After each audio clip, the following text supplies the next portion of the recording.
So today what we're going to talk about is whether the Republican Party and its members and President Trump are anti-gun or pro-gun.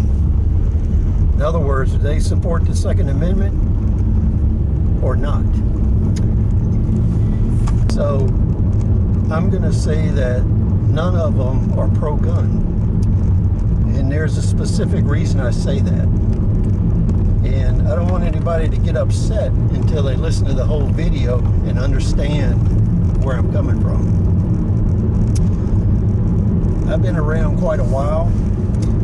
I've seen a lot of the gun control efforts that were implemented over the last 50 years. And basically what happened is at the beginning, the Democratic Party, their original versions of the National Firearm Act in 1933, when they were writing it before it passed in 34, included all handguns, all semi-automatics, all concealable weapons, in addition to machine guns, silencers, suppressors, short barrel rifles, and short barrel shotguns.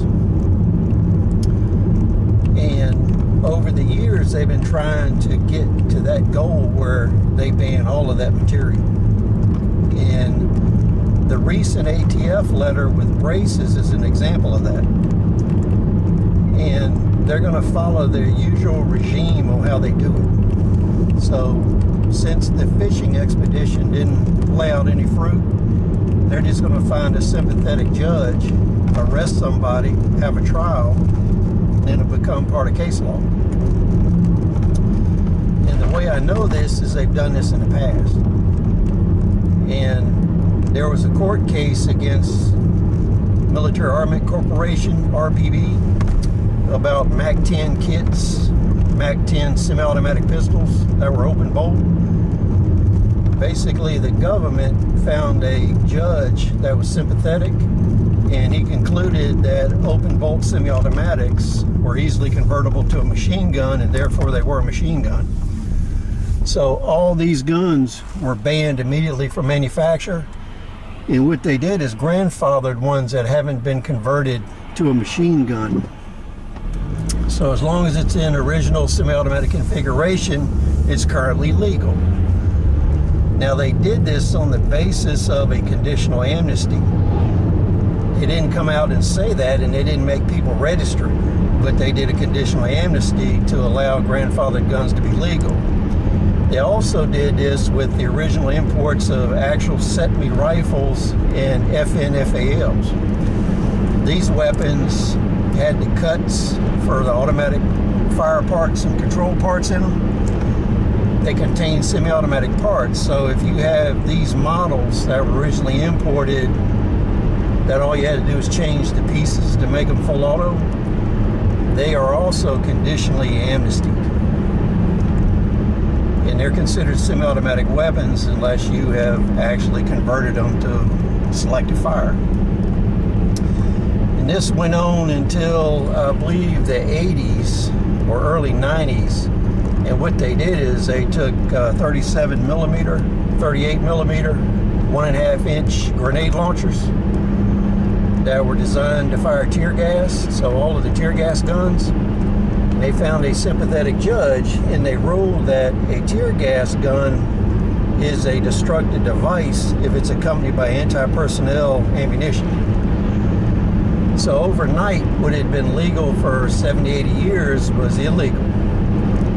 And the way that's enforced is if you're in possession of rubber balls, baton rounds, rubber bullets, ammunition that goes with a tear gas launcher, that's constructive possession of a destructive device, and it's illegal.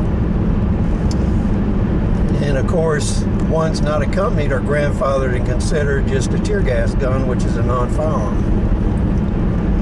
So you can see what they've done over the years is chipped away and used court cases to increase the definition of what NFA weapons are. Now, you noticed all along I said they had amnesties, they had grandfathered amnesties. When they did the street sweepers, the USAS-12, the striker shotguns, which they, through executive order, Bill Clinton declared a destructive device, Those, they actually did a formal limited amnesty where you had to fill out registration paperwork submitted to ATF. A few of those were actually done. The rest are all illegal, if not on NFA registration. So those, there was no grandfathering in a non-NFA status. So you can see here, as time goes on, they're going back to actual registration as NFA weapons. There's no grandfather in the pre-existing weapons. That gets us, go back in the time machine to 1968, when the Democrats passed the Gun Control Act of 68 to make it legal under their purview and their view of the Constitution. They had to have a general amnesty. In a general amnesty, anybody in the United States that was a citizen or a legal resident was allowed to register any unregistered NFA weapon. They didn't have to pay the tax. At the end of the process, they received amnesty for any crime the weapon was in. If the weapon serial numbers were defaced, that was okay. Even felons were allowed to register machine guns, sawed-off shotguns, short-barrel rifles during the general amnesty. And they are allowed to possess that weapon, but not any other weapon. So you can see where I'm going with this. Under the rules, the Secretary of Treasury can have a general amnesty every 90 days. There's only been one, and that was in 1968.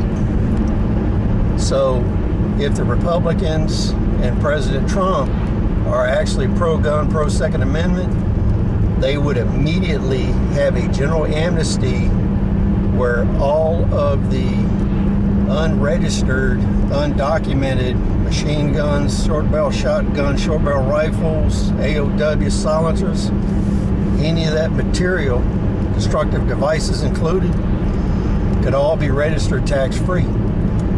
And you'll notice in my lifetime, no Republican president has ever had a general amnesty.